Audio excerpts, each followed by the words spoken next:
What's up, and welcome back to Interpreting the Stars, where today I will be taking a look at Jexi, which of course is a 2019 comedy, well, more like a romantic comedy starring Adam DeVine. This is one of those movies that I've heard about in passing, but not much more than that, and a lot of critics weren't exactly rushing to praise it, but the main reason I wanted to check it out was because it had a concept that actually intrigued me, and I'm still waiting for the film that Adam DeVine is going to be known for, because I don't think he's ever really raised to that kind of occasion yet. So that's the question. Are other critics right in crapping on this film so hard that it crepitates, or is that just too harsh of a judgment? Let's get cracking. This review is brought to you by the word of the day, crepitate, making a crackling sound. Jexi is about the relationship between a man and the virtual assistant on his phone named the titular Jexi. Jexi isn't like Siri, Cortana, or Google Assistant. Jexi has an attitude problem, and because his phone is his entire life, and because he is so utterly dependent on it, Jexi is essentially able to control Adam DeVine's character like a puppet. She claims to be intent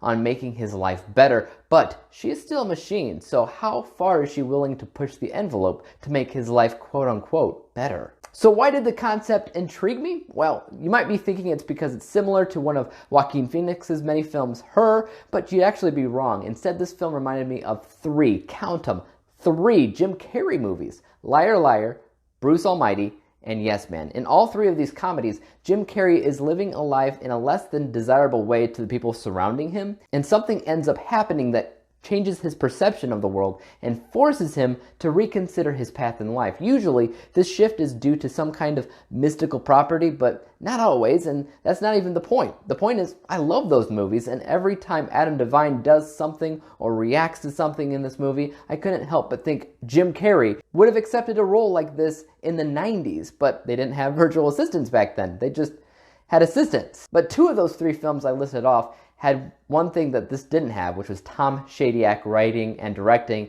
and he's always had a pretty solid idea of what constitutes as funny, while this one I felt was more touch and go. Don't get me wrong, I definitely laughed way more than I thought I would with the film, but there's a lot of awkward moments too that seem like it's a little too much and unwarranted, and I'd have to say it's the crude humor. The potty-mouthed phone is actually funny. Sure, it's overdone, but it's basically Siri swearing like a sailor, which I thought was funny, but almost none of the crude humor was deserved. It almost felt like some of the humor was thrown in there because the writer didn't actually know what else to do. There's a lot of things that are naturally found to be funny, and while the film does touch on some of those things, it was really stretching at other areas.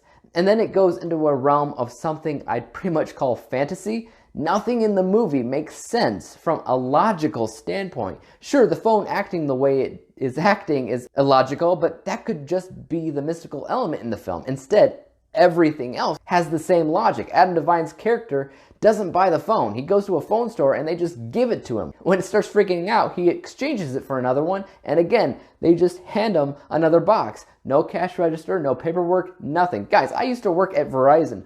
People can be in there getting a phone for hours. Also, the phone knows way too much about a lot of things that it can't know. Like Adam's butt is sweating. How do you know this, phone? You aren't in his back pocket, you're on a tabletop. So a lot of the jokes that don't land because they seem so left field and thrown out there just to be a joke.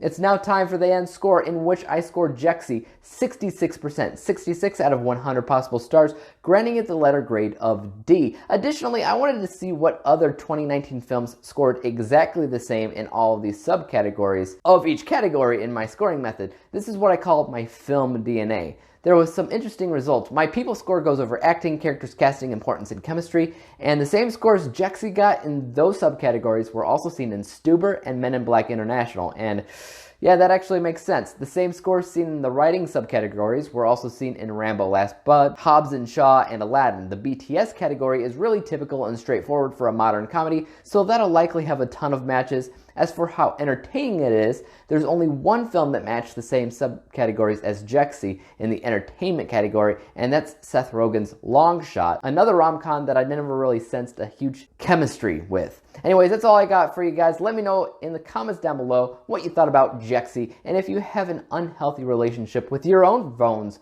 virtual assistant. I'm just kidding. I know you do. As for YouTube, you know what to do. Hit the subscribe button if you like this review and would like to see some more like it. Hit the thumbs up button because that always helps out my channel. And don't forget about that little bell icon because that helps notify you when I come out with my next review. And until then, peace out.